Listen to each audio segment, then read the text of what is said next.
Hello everyone, welcome to the class.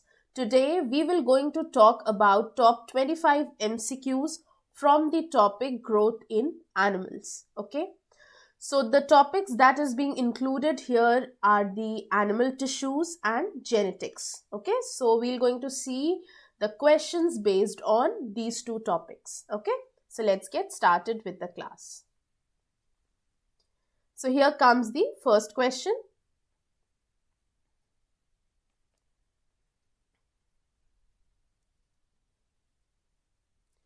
Yes, so the first question is the functional unit of muscle contraction is a band, myofibril, sarcomere और more than one of the above. ठीक है, तो आपको पता है जो muscles होते हैं वो मूवमेंट में हेल्प करते हैं, वो लोकोमोशन में हेल्प करते हैं, changing of the position from one place to another, ये लोकोमोशन है, राइट। तो मसल कॉन्ट्रैक्शन का फंक्शनल यूनिट क्या है? एक बैंड है, मायोफाइब्रिल है, ठीक है, या सार्कोमियर है और मोर than one of the above. So correct answer sarcomere है। ठीक है, सार्कोमियर होता क्या है? ये जो मसल्स होते हैं ना, ये आपको पता है थिक और थिन फिलामेंट्स होते हैं इसमें।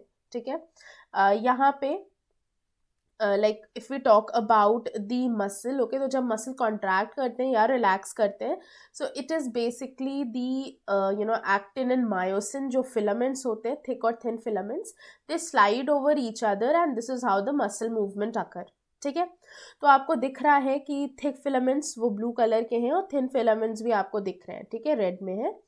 तो जो डिस्टेंस होता है, okay, that is this Z line. Okay, ये जो जेड लाइन है और ये जो डिस्टेंस होता है दो जेड लाइन के बीच में, ओके, दिस एरिया और this distance is known as sarcomere. Okay, and this is the functional unit of the muscle contraction. ठीक है, next question, a tissue is a group of what cells performing a what function? Yes, so जो tissue होता है, आप सब ने पढ़ा है कि tissues they are actually the group of cells, right? कई सारे सेल्स मिलके टिश्यू बनाते हैं, कई सारे टिश्यू मिलके ऑर्गन्स, और कई सारे ऑर्गन मिलके organ system, and then they form the organism.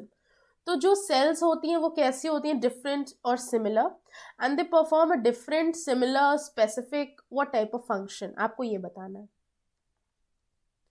So yes, you all are correct. तो देखिए टिश्यूज एक्चुअली होते क्या है? Tissue group of similar cells है, ठीक है, similar cells, and they perform similar functions. Okay, right? तो यहाँ पे आप देख सकते हैं कि जो group of similar sales performing similar function, that is a tissue.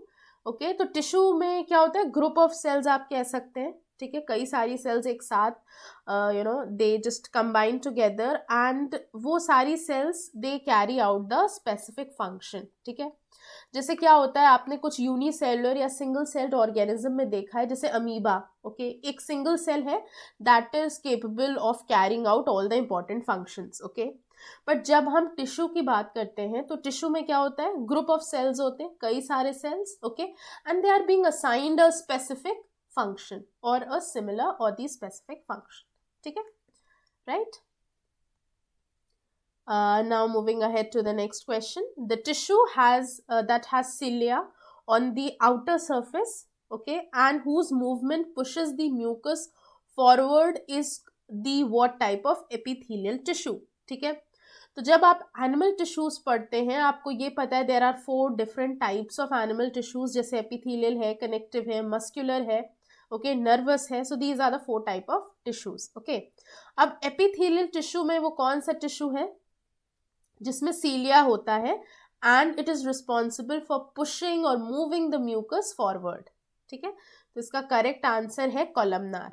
Okay, तो आप यहाँ पे देख सकते हैं कॉलमनार में सीलिया होता है, and this cilia is responsible for pushing the mucus, okay, forward, right? Columnar, you can see column जैसे या elongated slender structure होता है columnar cells का, column की तरह होता है, right? Okay, moving ahead to the next question.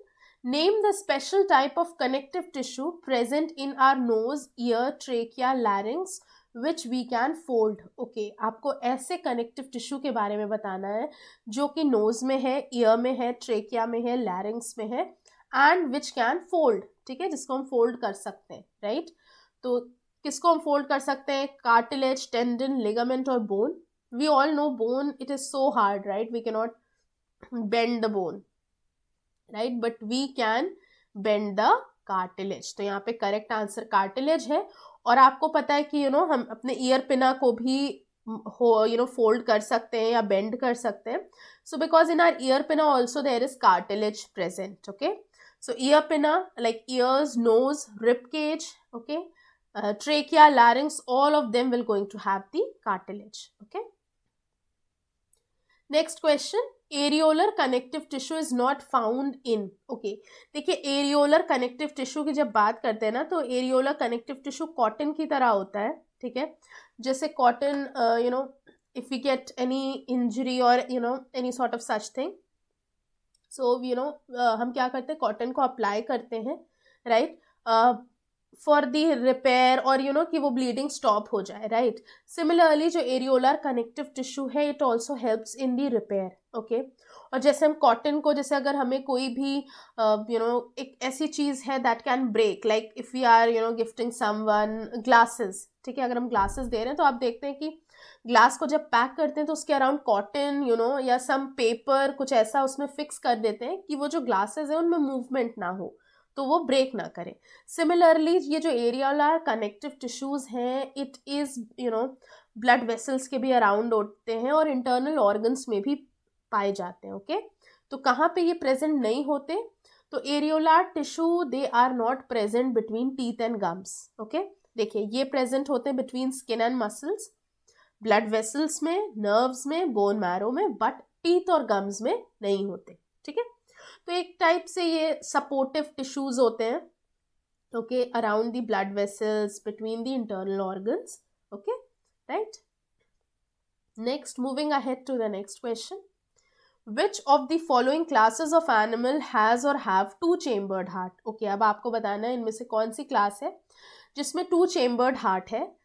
Pisces, Amphibia and Reptilia, Reptilia only or Amphibia only? Yes, try. Two chambered heart, to chambered heart होता है Pisces में. ठीक है, या Pisces, Pisces जो भी आप कहते हो. सो Pisces में टू चेम्बर्ड हार्ट होता है, इनमें सिर्फ एक ऑरिकल और एक वेंट्रिकल होता है.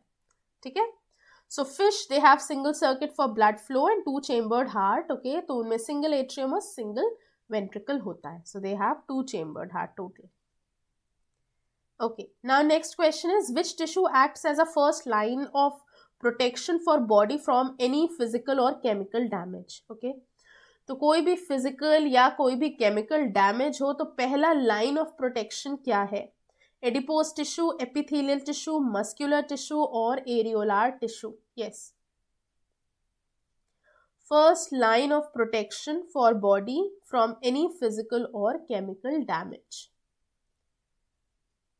तो देखिए करेक्ट आंसर है इसका B, that is epithelial tissue. Okay, तो एपिथेलियल टिश्यू आपको पता है कि जो स्किन है it has this epithelial tissue. Okay, और जो स्किन है it covers whole of our body. Okay, so it is the first line of protection from any physical or the chemical change. Okay, जो outer most layer है skin का, epidermis, वो example है epithelial tissue का. Okay, और आपको पता है जो स्किन है हमारी, that acts as a first line of protection. Okay, from any sort of physical or chemical damage. Okay, moving ahead to next question, which among the following is not the characteristic feature of smooth muscle fibers? Okay, आपको बताना है इनमें से कौन सा smooth muscle fibre का characteristic feature नहीं है, not. Okay, so they bear a central single nucleus, these fibres are cylindrical in shape, they are present in internal organs, they are involuntary in nature.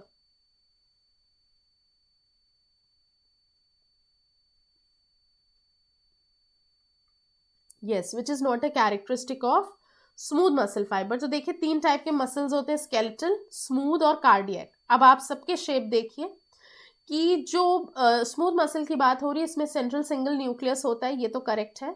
ठीक है, ये एक smooth muscle है spindle shape का.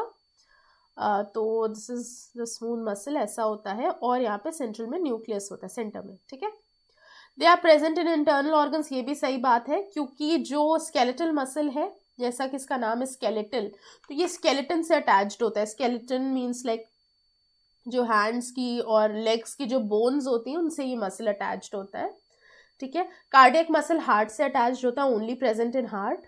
And smooth muscles internal organs में होता है, ऐसे ऑर्गन्स जिनका हम जो हमारे कंट्रोल में नहीं है, राइट, लाइक एलिमेंट्री कनाल के मसल्स, ओके, ब्लड वेसल्स के muscle, okay, they are not in our control at all, ये इंटरनल ऑर्गन्स हो गए। And they are involuntary in nature, ये भी सही है, बिकॉज जो स्मूथ मसल्स होते हैं ये इंटरनल ऑर्गन्स में होते हैं और हम इंटरनल ऑर्गन के मसल्स को कंट्रोल नहीं कर सकते, but we can control the skeletal muscle, ठीक है। जो हमारे लिम्स से अटैच है जो मसल, उन्हें हम अपने अकॉर्डिंग या अपने कंट्रोल से हम उन्हें चेंज कर सकते हैं और they are in our control, okay. But if you talk about smooth muscle, क्योंकि ये इंटरनल ऑर्गन्स में है, जैसे एलिमेंट्री कनाल है, ब्लड वेसल्स है, ठीक है, तो हम नहीं कंट्रोल कर सकते एलिमेंट्री कनाल के मसल को, ब्लड वेसल के मसल को। So all of them are correct. आप यहाँ देख सकते हैं these fibres are cylindrical in shape, this is wrong, क्योंकि ये जो फाइबर्स है ये सिलेंड्रिकल नहीं है, ये आपको दिख रहे हैं ये स्पिंडल शेप है। स्पिंडल, ये कौन सा शेप कहते हैं, जो सेंटर में ब्रॉड होता है और एंड्स पे टेपर करता है, तो हम इसको क्या कहते हैं, स्पिंडल शेप, ठीक है। So these fibres they are spindle in shape, okay, so this is wrong. Okay, next question. Two bones can be connected to each other by another type of connective tissue called the. Okay, तो ये बहुत important है, इसमें confusion भी होती है and this question has been repeated so many times. Okay, आपको बताना है उस connective tissue को आप क्या कहेंगे जो दो bones को connect करता है, जोड़ता है. Yes, what you will going to call it? Okay, so the correct answer here is ligament. Okay, यहाँ पे लिगामेंट करेक्ट है। देखिए लिगामेंट जो होता है, आप यहाँ पे टेंडन और लिगामेंट में ही कंफ्यूजन होती है। तो ये आपको जो स्ट्रक्चर दिख रहा है ना, दिस, ये है आपका टेंडन, और ये देखिए रेड कलर का ये मसल है, यहाँ पे मार्क है, मसल है, और ये बोन है। तो मसल और बोन को जोड़ने वाला होता है टेंडन, और दो बोन को जोड़ने वाला होता है लिगामेंट, ठीक है। So bone to bone it's ligament, ligament, ठीक है, और मसल से bone it's tendon.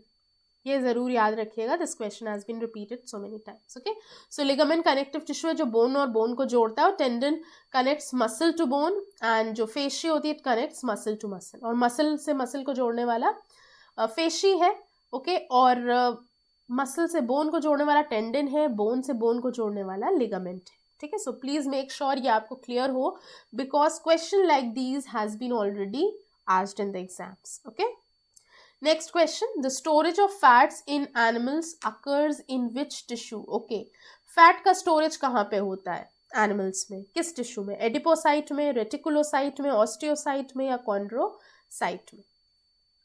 Yes, what should be the answer for this one? Yes, so the correct answer here is adipocyte. Okay, right, देखिए adipocyte को हम लाइपोसाइट भी कहते हैं, फैट सेल्स भी कहते हैं, they are primarily compose of adipose tissue. Okay, तो जैसा कि इसका नाम है अडीपो, ओके, अडीपोज टिश्यू या अडीपोसाइट्स, ठीक है, ये फैट के लिए यूज होता है, अडीपो टर्म, ठीक है, अडीपो इज फॉर फैट। तो अगर ऐसी सेल्स हैं जो फैट को स्टोर करें, हम इन्हें एडिपोसाइट्स कह देंगे। ऐसे टिश्यू हैं जिनमें कि फैट स्टोर्ड है, तो हम इन्हें एडिपोज टिश्यू कहेंगे, ठीक है। तो अगर फैट स्टोर हो रहा है, so that is the adipocyte. Okay, next question, blood and lymph are types of permanent tissue, connective tissue, epithelial tissue, muscular tissue. Yes, आपको बताना है जो ब्लड और लिम्फ है, ठीक है, ये कैसा है, ये परमानेंट टिश्यू है या कनेक्टिव टिश्यू है, एपिथेलियल है या मस्कुलर है? यस, करेक्ट आंसर है कनेक्टिव टिश्यू। ब्लड और लिम्फ दोनों ही कनेक्टिव टिश्यू है। Why? Because it connects, it supports, it binds and protect the tissues and organs of the body, ठीक है। Next question, golden rice is rich in vitamin A, D, K, more than one of the above. Okay, तो जो golden rice है वो किस में rich होता है? विटामिन ए में, डी में, के में, और मोर than one of the above. Yes, so the correct answer is vitamin A, ठीक है। ये भी क्वेश्चन आ चुका है कि golden rice it is rich in which vitamin, तो आपको पता होना चाहिए it is vitamin A. Okay, because it contains good quantities of beta carotene, जो कि प्रिकर्सर होता है विटामिन ए का, लाइक बीटा कैरोटीन से ही बनता है vitamin A. Okay, So it has this beta carotene in it. So rice grains are yellow in color due to presence of beta carotene, thus it is commonly known as golden rice. वो beta carotene की वजह से ही थोड़ा yellowish होता है वो rice, okay, तो इसीलिए इसको गोल्डन राइस कहते हैं, okay. Next question, with respect to biotechnology what does M stand for in GM crops? आप सबने सुना होगा जीएम ऑर्गेनिजम्स, ओके, जीएमओ और जेनेटिकली जीएम क्रॉप्स। तो इसमें एम का क्या मतलब होता है? देखिए, जी का मतलब होता है जेनेटिकली, ठीक है, एम का मतलब होता है modified, okay. So this genetically modified crops, ठीक है, जेनेटिकली मॉडिफाइड क्रॉप्स, इसमें होता क्या है, इसमें बायोटेक्नोलॉजी, इसका मतलब कि इसमें जेनेटिक इंजीनियरिंग इन्वॉल्व है, ठीक है, राइट। जैसे मान लीजिए एक कोई प्लांट है जो कि ना पेस्ट रेजिस्टेंट है ना डिजीज रेजिस्टेंट है, ओके, और उसमें लाइक उसमें कुछ कोई अच्छा फीचर नहीं है सपोज, ठीक है, राइट। तो हम क्या करते हैं, हम अच्छे फीचर वाले जीन को उसको हम अलग करते हैं, आइसोलेट करते हैं, ठीक है, और हम उस जीन को, जिसमें सपोज एक पेस्ट रेजिस्टेंट जीन है, ठीक है, तो हमने उसको जहाँ से वो उस पर्टिकुलर ऑर्गेनिज्म या उस पर्टिकुलर क्रॉप से हमने उसको एक्सट्रैक्ट किया, निकाला, और हमने उसको अपने क्रॉप में उसको इंसर्ट कर दिया, किसको, जो कि पेस्ट रेजिस्टेंट जीन है, ठीक है। तो अगर हमने दूसरी जगह से आइसोलेट करके अपने जो क्रॉप है उसमें हमने इनकॉर्पोरेट कर दिया या ऐड कर दिया, तो क्या होता है, जो नया प्लांट अब ग्रो करेगा that will going to be pest resistant, ठीक है, उस पर पेस्ट का कोई भी असर नहीं होगा, ठीक है, राइट। तो इस तरह हम बेटर क्वालिटीज क्रॉप्स में डेवलप कर सकते हैं। हम चाहते हैं कि जो क्रॉप हो वो डिजीज रेजिस्टेंट हो, तो हम एक जीन एक्सट्रैक्ट करेंगे, ठीक है, for disease resistant, and we will going to add और इनकॉर्पोरेट, ठीक है, into the DNA of in the DNA of these crops, okay, और फिर हम देखेंगे कि जो न्यू क्रॉप्स आ रही हैं that is disease resistant, okay. तो ये होता है जेनेटिकली मॉडिफाइड क्रॉप, क्योंकि जो मॉडिफिकेशन होता है, जो चेंजेस होता है, वो जीन के लेवल पे होता है, जीन में चेंजेस लाया जाता है, okay. Alright, now next question is first transgenic plant use for commercial production. तो पहला ट्रांसजेनिक प्लांट जो कि कमर्शियल प्रोडक्शन के लिए यूज हुआ था वो था tobacco, ठीक है। First genetically modified plant was produced in 1982, an antibiotic resistant tobacco plant, ठीक है। Okay, now moving ahead to next question, a recessive allele is expressed in, okay, तो आपको पता है एक होता है डोमिनेंट अलील, एक होता है रेसेसिव अलील, ठीक है। तो जो रेसेसिव अलील होता है वो कब एक्सप्रेस होता है? देखिए, डोमिनेंट अलील सपोज हम टॉल प्लांट को लें और हम ड्रॉफ या शॉर्ट प्लांट को लें, ठीक है, तो अगर ये केस रहेगा, ये केस रहेगा, ये case, suppose these are the 3 cases, okay. तो इसमें आप देख रहे हैं क्योंकि capital T tall dominating trait है या डोमिनेंट अलील है इसमें, ठीक है, कैपिटल टी डोमिनेंट है एंड स्मॉल टी रेसेसिव है, ओके। तो अगर दोनों ही कैपिटल है तो ये प्लांट टॉल होगा क्योंकि टी डोमिनेंट है, कैपिटल टी, और वही एक्सप्रेस होगा। इस केस में भी प्लांट टॉल होगा बिकॉज यहाँ भी कैपिटल टी है, डोमिनेंट है, और यही एक्सप्रेस होगा। स्मॉल टी जो है, स्मॉल टी जो है, यहाँ पे आप देख रहे हैं कि ये दोनों ही स्मॉल है, ठीक है, तो यहाँ पे ये जो प्लांट आएगा वो ड्रॉफ या शॉर्ट प्लांट होगा, ठीक है। तो जो रेसेसिव अलील है वो कब एक्सप्रेस हुआ? जब दोनों ही सेम है। इसका मतलब इस कंडीशन को हम होमोजाइगस कहते हैं। अगर दोनों अलील सेम हो तो हम इन्हें होमोजाइगस कहते हैं। जैसे ये होमोजाइगस है, इधर भी दोनों अलील सेम है तो ये भी होमोजाइगस है, ओके। ये लेकिन हेट्रोजाइगस है। What is this? This is heterozygous, ठीक है, ये क्या है? हेट्रोजाइगस, ठीक है।